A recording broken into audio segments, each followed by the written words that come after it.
படிப்பின் நறுமணத்தை நுகராத பளியர் இனத்திலிருந்து முதற் பெண் பட்டதாரியாக, அதுவும் செவிலியர் படிப்பு முடித்து தனது இன பெண்களுக்கு ஒரு நம்பிக்கை முன்னோடியாக இருக்கும் அனுஷா தடைகளை உடைத்து சாதனை புரிந்துள்ளார். இது குறித்து விவரிக்கிறது இந்த செய்தி தொகுப்பு.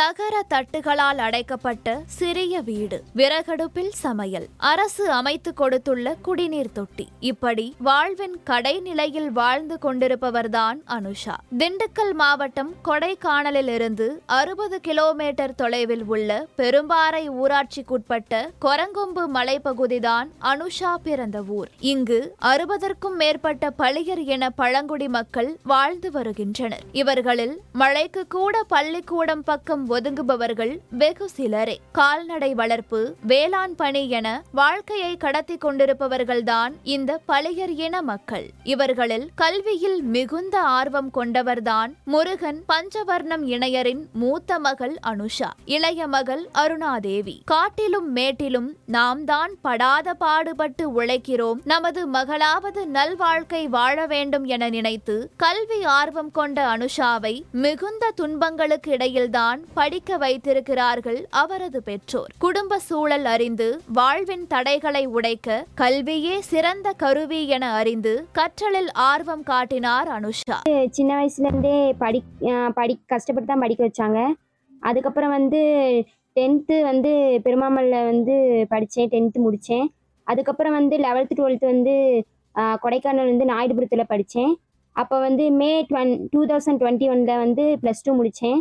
12ஆம் வகுப்பை முடித்ததும் அனுஷாவுக்கு பிஎஸ்சி அக்ரி ஃபாரஸ்ட்ரி படிப்புக்கு அரசு ஒதுக்கீட்டிலேயே இடம் கிடைத்தும் அவரால் சென்று படிக்க இயலவில்லை. ஓராண்டு காத்திருப்புக்கு பின்னர் மீண்டும் செவிலியர் டிப்ளமோ படிப்புக்கு விண்ணப்பித்தவருக்கு அரசு ஒதுக்கீட்டில் இடம் கிடைக்கவே தனது கல்வியை வெற்றிகரமாக முடித்திருக்கிறார். பிஎஸ்சி அக்ரி ஃபாரஸ்ட்ல எனக்கு கவர்மெண்ட் கோட்டா கிடைச்சு.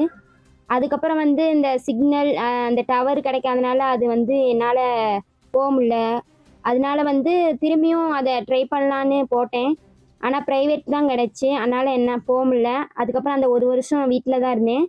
அதுக்கப்புறம் தான் நர்சிங் ஜிஎன்எம் போட்டேன். அது கிடச்சிச்சு கவர்மெண்ட்லேயே. அதுக்கப்புறம் படித்தேன். First year, second, third year முடிச்சிட்டேன். அதுக்கப்புறம் ரிசல்ட்டும் வந்துருச்சு. ரிசல்ட்லையும் பாஸ் ஆகி திண்டுக்கல் மாவட்டத்திலேயே முதல் பளியர் இன பெண்ணாக செவிலியர் படிப்பை முடித்து கல்வியே கனவுகளுக்கான நம்பிக்கை சிறகினை விரித்து பறக்கும் என்பதை மெய்ப்பித்துள்ளார் அனுஷா. எவ்வளவோ துன்பங்கள், இடையூறுகள் என அனைத்தையும் கடந்து இன்று தனது படிப்பை முடித்து தனது இனத்தைச் சேர்ந்த பெண்களுக்கு நம்பிக்கை ஞாயிறாக விளங்கும் அனுஷாவின் ஒரே கோரிக்கை, அரசு தனக்கு விரைவில் வேலை வழங்க வேண்டும் என்பதே. இப்ப கேட்டுக்கிறேன்னா, ஜிஎன்எம் முடிச்ச முதல் பட்டதாரி நான் தான் பளியர் இனத்துல. அதனாலே எனக்கு கவர்மெண்ட் ஜாப் கிடைக்கணும்னு வேண்டிக்கிறேன். இதே மாதிரி நிறைய பேர் கவர்மெண்ட் ஜாப் கிடைக்காம பளியர் இனத்துல இங்க வீட்டுல தான் இருக்காங்க. அவங்களுக்கும் ஒரு நல்ல வேலை வாய்ப்பு அமையணும்னு வேண்டிக்கிறேன். மகளிர் நலனில் அக்கறை காட்டி செயல்படுவதாக கூறி வரும் முதலமைச்சரின் செவிகளுக்கு தன்னம்பிக்கை நாயகி அனுஷாவின் கோரிக்கைகள் எட்டும் என நாமும் நம்புவோம்.